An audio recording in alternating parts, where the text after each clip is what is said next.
Hi, I'm Graham from Second Era of Moles, and if you've clicked on this video accidentally, 90 seconds is all I ever ask. A bit more of a calm week this week on Pokemon Masters X, but still plenty to get through. We've had the Champion Stadium return to the Alolan region. We've had both Palentines events still going. We've had Zamazenta. Did I say that right? Yes, been practicing all week. Return as a legendary story. We've had the Battle Villa reopen. We've had another egg event, and we've had Tapu Bulu return in the legendary arena. So, let's get started. So the Champion Stadium is now in the Alolan region for the next few weeks. Not really sure I like Alola that much because they don't have like a fixed Elite Four and then a champion. They have like an Elite Six and then a couple of champions. So it's like, come on Alola, sort it out. Sort it out. But in round 1, you get a special attack reduction. I chose to take on Acerola with this one, with a team of Alola, Volkner, and Surge and Raichu. I thought this was a bit of an odd condition because there wasn't really any enemy that had special attacks as their main usage. You look at the list and it's like Kahili, Hala, Olivia, Acerola. They all tend to use physical attacks, so it's like, not sure where that one really fitted in. And Acerola, being a ghost type trainer, is like the only one that really had any sort of hope with it. But the strategy for this one is similar to previous electric type rounds. You set up electric terrain, you go for electrify, and then you have Alola come in with a big old sync move to wipe everyone out. With Raichu, you start off with X attack and then you go to 10 hurt. Alola is sparking all the way. Volkner is using Thunderfang. I personally didn't, but you could set electric terrain before Alola's sync move because you should only really need 2 to get the job done. And then Alola comes in with that first sync move, does decent amount of damage. Then it's all about getting down to that second sync move, which is where the real damage is going to come in. So even though it has endurance, Raichu is probably going to get taken down at some point. It's only really in there to shield for the other 2. Volkner uses Thunderfang to try and get some flinching, maybe make some sparks if your move gauge is running low. With Alola, maybe use an X attack, but spark to boost that speed. And then you do electric terrain with Volkner, electrify with Alola, use that big ol' sync move, and bye-bye to Acerola. In round 2, your condition is don't let any of your sync pairs faint. I chose to take on Olivia for this one. She was weak to steel types. There's a lot of steel types that have endurance or something like that. So the team I chose was Jasmine and Steelix, Thornton and Bronzong, and Steven and Metagross. The theme of this team is really flinching. Thornton's recently got himself a grid, so you can power him up a little bit more than before.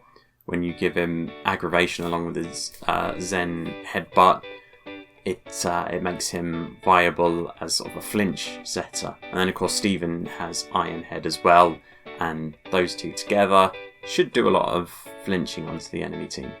I kind of muddled through this one. It wasn't quite smooth. There were a few things that didn't quite go my way, but it was mostly my fault for not being like on the ball and declaring attacks properly and things like that. So you start off with X Defense from Jasmine, Zen Headbutt from Thornton to try and get some flinching. Steven's raising his attack, ready for his Haymaker and his sync move. You sync with Jasmine first for that 6x boost. Then you're moving on to Zen Headbutt, Iron Head and Clang to keep that move gauge really topped up. If you have any X Defenses left over, maybe you can use them. Make sure you use a Best There Is as Steven's last move before his sync move. That's going to make sure that his sync is a crit hit. That's always very useful. It's not devastating to Olivia. She uses X Defense, so she raises everyone's defenses. Took out one of the sides, left the other one with a little bit of health left. Olivia still had a fair chunk left as well. So I used Thornton and Jasmine to take out the other side, focusing my Iron Heads on Lycanroc in the middle. When Olivia uses her sync move, it's going to do reasonable damage, not anything spectacular. After that, Thornton can use an analysis complete to get that rock type damage reduction. When Lycanroc starts using Stone Edges, that's gonna spell trouble for Steelix, just because that's such a huge damage move that eventually it's gonna take her out unless she gets amazing luck with Unyielding and just keeps surviving. She's using up any clangs to make sure that we can use as many Iron Heads and Zen Headbutts as possible. If you've not got any move gauge, you can use a Bullet Punch. If you get a refresh on the best there is, you can use one of those straight away to give you that endurance. If not, save it for before your sync move. Unleash that sync move and that should do away, unfortunately, with the Queen of Rock. In round 3, you get a stats reduction boost. Hala was weak to fairy types this week, so I decided to take him on with a team of Xerneas and Sycamore, Lily and Clefairy, and then N and Reshiram. This is a stats reduction team, so make sure that you've got your stats reductions on. Don't pick it as one of your points conditions. I also wanted to make sure I had maximal healing, so that's why Sync buff is in there as well.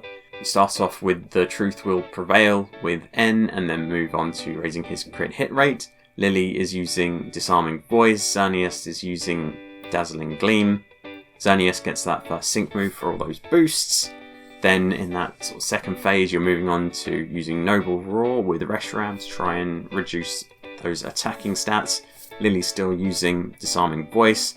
Xerneas is using either Dazzling Gleam or a Horn Leech if you've got the move gauge to do it.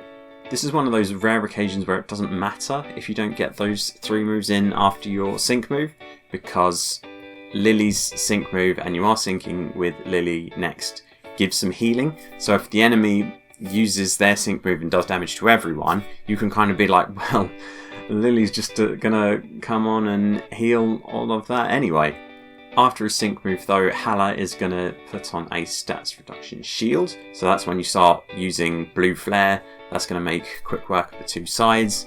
Xerneas can chuck a World is Vast on in here to get some healing onto everyone, just to make sure they're absolutely at 100%.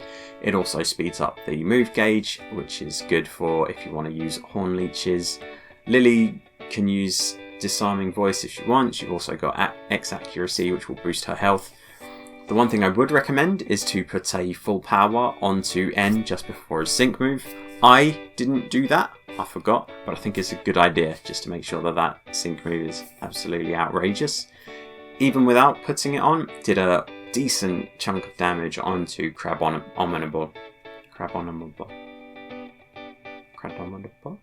And then you just need one more Blue Flare and it's gonna melt poor old Hala's old heart.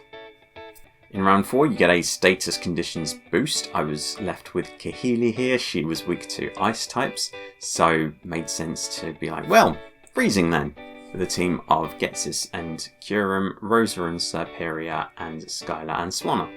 You're going to be using a lot of Glaciate for freezing, so make sure that you've got your status conditions turned on.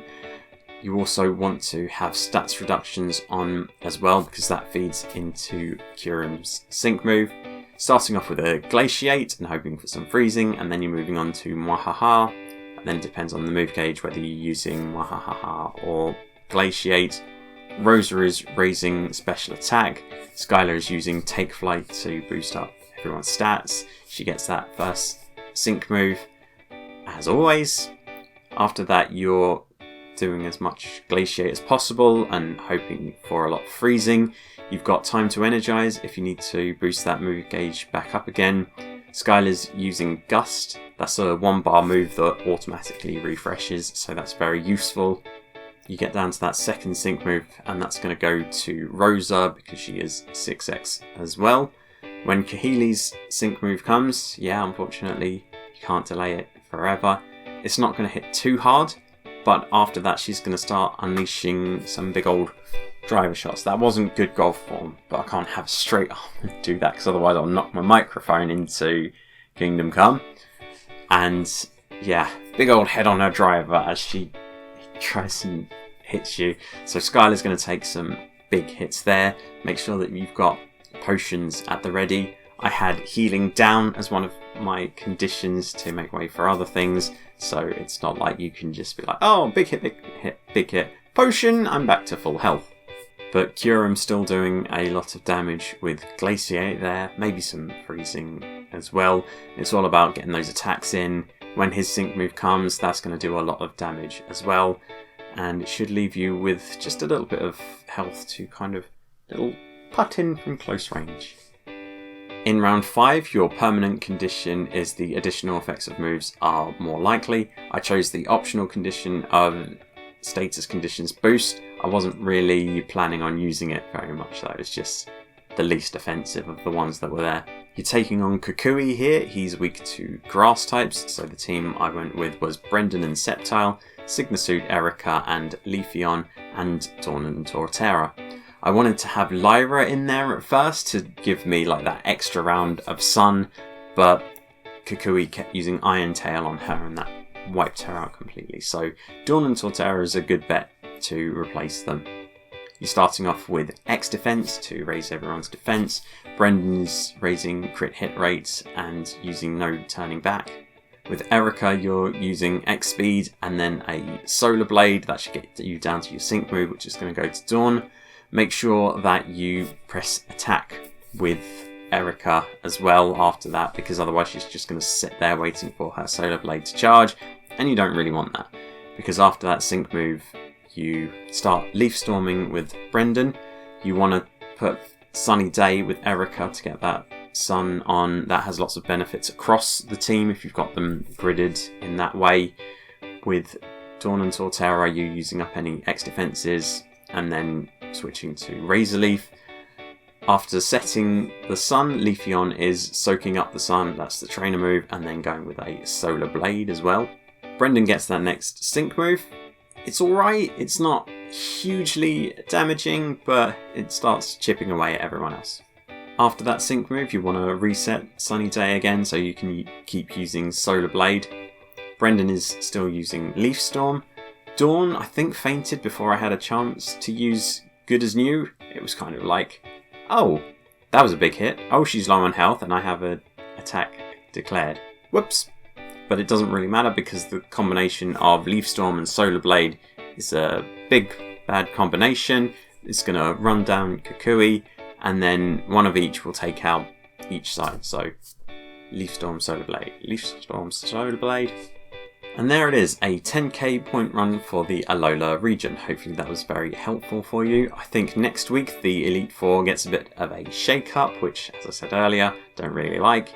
It makes thumbnails a little bit awkward, so kind of a personal, selfish thing.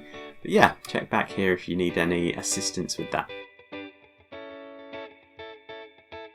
We've still got Palentines events ongoing, so we've got Sweet Shenanigans still running for this year. We've also got Baking Buddies from last year. If you unlocked their letters from last year, you can talk to Serena and Dawn immediately. Felt bad for Serena. She was like, oh, I put my heart and soul into making this for you. And it's like, oh, it's a mocha puff. Oh, I don't really like coffee. Luckily, Dawn was there to give me her sweet poke puff. So sweet. B has also made some sweets for me, which were gratefully received. She is basically Toph, if Toph could see. And then Marnie gave me her sweet fudgy heart. I'm sure there's a euphemism in there, but I cannot think of it. You also get a full force battle from last year's event, so I took it on with Xerneas, Lillian Clefairy, and Mewtwo and Giovanni. And that was fun. That was really fun. It just loading up and doing big damage with Mewtwo. The only shame was that I wanted to use Xerneas to sync move, and then I wanted Lily for 6x, so it took a lot of time before I could get down to Mega Mewtwo. But yeah, should be a reasonably comfortable on that one. Hop is now a permanent addition with the Howling Shield of Eternity returning. That means that you now have access to Zamazenta all the time. I've been practicing that all week. Zamazenta. Zamazenta. So for the battle challenge for that, your condition is to use 2 Galarian types. Hop obviously is one, so he kind of stays in there and tanks. I used another 2, so I also used Alistair and Gloria, and yeah, pretty good one. Tapu Bulu is back in the legendary arena. It's been a while since we've seen this guy. I'm sure Entei and Cobalion have had like 3 runs each at it, and then Azelf and Mesprit have added 2, so yeah, he's been waiting a while, has old Tapu Bulu. But the 3 battle challenges for this one are to use 3 Unova types, 3 gym leaders, and 3 flying types. So I started off with a team of Skylar and Swanna, Electra and Zebstrika, and Marlon and Tortuga. That gives you 3 Unova types, 3 gym leaders, and 1 flying type. It's an amazing team. You're like 90% of the way there already. And what this shows is that even without electric terrain, Alola is a very powerful striker. She has a great sync move on her to do big damage to pretty much anyone. So Skylar, as always, is tanking, taking flight, keeping everyone top potions. Marlon is in there mainly to reduce speed. Alola is there for spark and to unleash big sync moves. After Tapu Bulu has its sync move, it resets grass terrain with green thumbs. That's very annoying because it heals back a hell of a lot of damage in there. And when you're using a strategy like this, you're not using wild charge. Your main damage is coming from your sync move. So you get like a few rounds where Tapu Bulu recovers like 2/3 of what you've done off your previous sync moves. Like, come on, man, really? But maybe that's a situation where you would switch it up and you would go with Wild Charge as your main grid focus. Still managed to get down into that second bar though, which is always a good sign, especially when you don't have a limit and you're not trying to battle the legendary gauntlet. And that made way for the second team. So my second team was Blue and Pidgeot, Darak and Staraptor, and Signasuit, Alola and Rotom. So that gives you your final 2 flying types. Alola is another Unovan if you wanted to go for a different gym leader in there. And I've talked many times before about this combination of Pidgeot and Rotom. It just works together so well. So Blue is your main striker. I had him use the first sync move to get Mega Pidgeot onto the field as soon as possible. And that sync move was doing so much damage, I was like, do I even need to use Alola's sync move? Darak is using Feather's Dance to reduce Tapu Bulu's attack. Alola is raising Special Defense, Thundershock, and then a Breathtaking in there after the sync moves to get that countdown going down. I got lucky with a couple of refreshes there, so that's always good. I did eventually use Alola's sync move. I had like that much left on the second bar and sync move coming up, and I was like, yeah, we'll get that 6x boost from there.